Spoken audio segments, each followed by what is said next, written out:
Mengenai konstelasi politik terkait dengan Habib Rizik dan peristiwa yang dialami oleh Habib Rizik dan kawan-kawan terkait dengan dugaan ketidakadilan yang mengemuka saat ini, menurut saya ini kita sebenarnya jelas dihadapkan pada satu faktor, satu permasalahan, yaitu ketidakadilan, baik ketidakadilan hukum, penegakan hukum ataupun ekonomi. Itu artinya gini, kalau saya memandang pihak dari rezim atau pemerintah pastinya tidak tinggal diam juga melihat ada arah bahwa akan ada common enemy, yaitu ketidakadilan, di mana ini ditunjukkan kepada rezim seperti itu. Ini kan citranya buruk nanti kan. Nah, ini menurut saya sudah jadi perhitungan juga dari pihak rezim yang saya yakin akan ada tanda petik ya manuver nantinya ke depannya. Manuver terkait dengan keadilan atau penegakan hukum yang berkeadilan, atau bahkan ada kejutan manuver terhadap Habib Rizik sendiri. Akan tetapi kalau ini atas kedunguannya diabaikan gitu kan, menurut saya ini sangat sangat baik ya untuk oposisi, untuk pihak-pihak yang mendambakan bergantinya rezim ya seperti itu. Karena kan keadilan ini bukan domain umat Islam semata, bukan domain pendukung Ahok, bukan domain pendukung Anies, bukan domain pendukung Pak Jokowi dan sebagainya. Keadilan ini adalah sesuatu yang dimiliki oleh nurani masing-masing.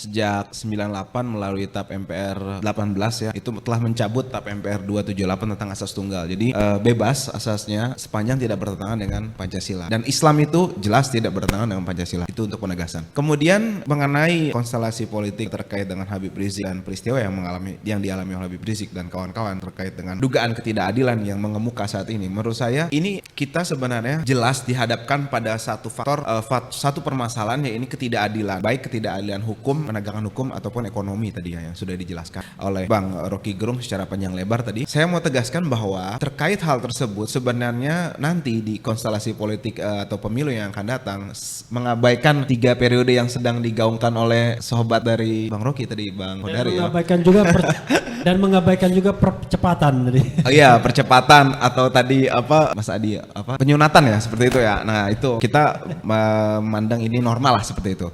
Itu menurut saya ini harus tetap dipelihara sebagai momentum. Artinya gini, kalau saya memandang pihak dari rezim atau pemerintah pastinya tidak tinggal diam juga melihat ada arah bahwa akan ada common enemy, yaitu ketidakadilan, di mana ini ditunjukkan kepada rezim seperti itu. Ini kan citranya buruk nanti kan. Nah, ini menurut saya sudah jadi perhitungan juga dari pihak rezim yang saya yakin akan ada tanda petik ya manuver nantinya ke depannya. Manuver terkait dengan keadilan atau penegakan hukum yang berkeadilan, atau bahkan ada kejutan manuver terhadap Habib Rizik sendiri. Kalau saya memandang dan merasakan seperti itu gitu kan. Nah, akan tetapi kalau ini atas kedunguannya diabaikan gitu kan, menurut saya ini sangat baik ya untuk oposisi, untuk pihak-pihak yang mendambakan bergantinya rezim ya seperti itu. Karena kan keadilan ini bukan domain umat Islam semata, bukan domain pendukung Ahok, bukan domain pendukung Anies, bukan domain pendukung Pak Jokowi dan sebagainya. Keadilan ini adalah sesuatu yang dimiliki oleh nurani masing-masing seperti itu. Meskipun secara materi dia dipaksa untuk memihak yang lain, akan tetapi nurani tetap berbicara di situ. Itulah yang menyebabkan kemarin makanya waktu vonis, pembacaan vonis itu berduyun-duyun ribuan orang datang kan seperti itu. Itu semata-mata digerakkan oleh nurani. Itu sebagian kecil aja loh seperti itu. Belum lagi di media sosial, belum lagi yang diblok di sana sini. Sebenarnya itu jauh seperti itu. Kenapa tidak maksimal? Belum maksimal karena memang sudah ada antisipasi itu kan, dan juga sudah ada kopat-kopit tadi yang sudah digaung-gaungkan untuk menekan, untuk merepresi ya, massa seperti itu. Jadi menurut saya ketidakadilan dijadikan musuh bersama gitu kan. Ini membahayakan untuk rezim, mengabaikan identitas politik Islam non agama atau tadi sekuler. Menurut saya itu siapapun partainya nanti asal mengusung keadilan, penegakan hukum berkeadilan dengan monumen Habib Habib Rizik, menurut saya dia mempunyai posisi untuk menggait suara yang besar nantinya gitu kan. Atau karena gini, saya tadi mendengar Bung Rocky menyinggung sedikit mengenai bagaimana Demokrat tuh kecil, kemudian karena sentimen baper ya, sentimen berbau perasaan lah seperti itu, Pak SBY waktu itu gitu kan, kemudian jadi melonjak, dikelola dengan opini yang baik lah seperti itu. Nah menurut saya masyarakat Indonesia ini masih polanya seperti itu, ditambah memang ini nyata gitu kan, jadi bukan hanya perasaan yes, ketidakadilan nyata yes seperti itu, karena tinggal dikelola opininya gitu kan oleh pihak-pihak terkait yang memang ada kepentingan di situ gitu kan, bukan Habib Rizik maksud saya atau Front Persaudaraan Islam. Nah ini tinggal dikelola dengan baik, maka itu akan jadi source power yang bagus gitu kan untuk menggait suara-suara dari masyarakat, dan itu bukan cuma domain umat Islam, saya garis bawahi. Kenapa? Kemarin bahkan di media sosial ada saking mengemukanya non muslim gitu kan, saking mereka dia mengatakan siap menukar badannya untuk Habib Rizik. Kemudian banyak front pemuda-pemuda Kristen gitu kan di Maluku atau Ambon tuh yang viral kan mendukung Habib Rizik. Artinya saya mau katakan di sini bukan bicara Islam atau tidak, tapi di sini bicara keadilan. Tadi etiknya itu lebih khusus. Tadi disinggung oleh ibu peneliti kita bahwa kegagalan dari sistem Islam itu, politik Islam, partai politik Islam itu antara lain karena mereka tidak dipercaya oleh rakyat, kan seperti itu kan. Artinya itu dapat mengenyampingkan nanti kalau penegakan hukum yang berkeadilan menjadi isu. Nah menurut saya itu akan bisa jadi opini yang baik untuk menggiring bagaimana supaya politik etik tadi. Jadi kan jadi masalah tadi sebenarnya bukan Islamnya, tapi etis atau tidak. Mereka mengaku Islam, politik partai politik yang berislam asalkan Islam, tapi friksi sesama sendiri, hal-hal buruk pecah seperti itu kan. Nah itu kan gak etis kalau menyambung dengan apa yang disampaikan Bung Rocky tadi kan. Nah tapi kalau keadilan ini kan semuanya mempunyai nurani yang sama, dan menurut saya ini harus dikelola dengan baik. Nanti kita tunggu ujangan dari Babeh dan petunjuk lebih mencerahkan dari Bang Rocky serta Bang Adi serta ibu kita dari peneliti. Demikian Bang.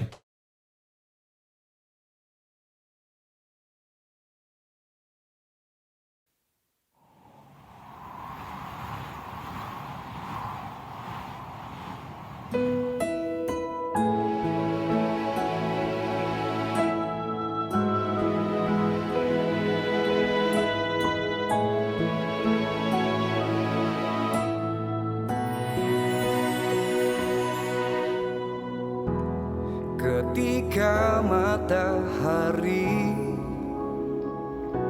hanya di atas kepala, panas melelehkan padang yang luas, tak ada naungan, tapi engkau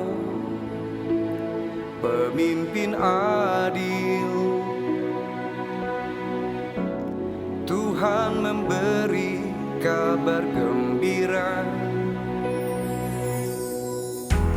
setiap manusia adalah khalifah di muka bumi ini, tapi engkau khalifah dari khalifah, kau dinaungi, kau diselamatkan. Oh, dari hari pembalasan engkau bisa bawa mata air kebaikan bagi manusia.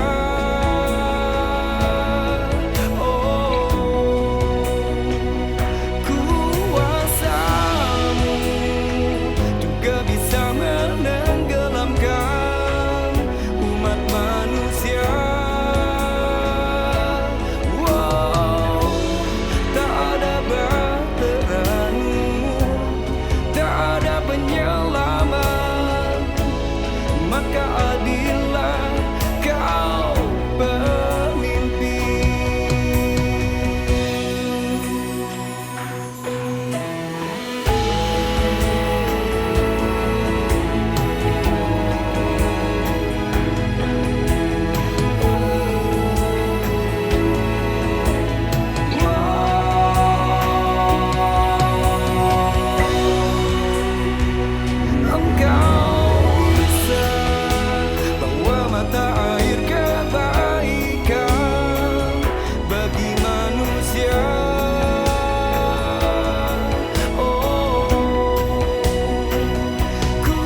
keadilan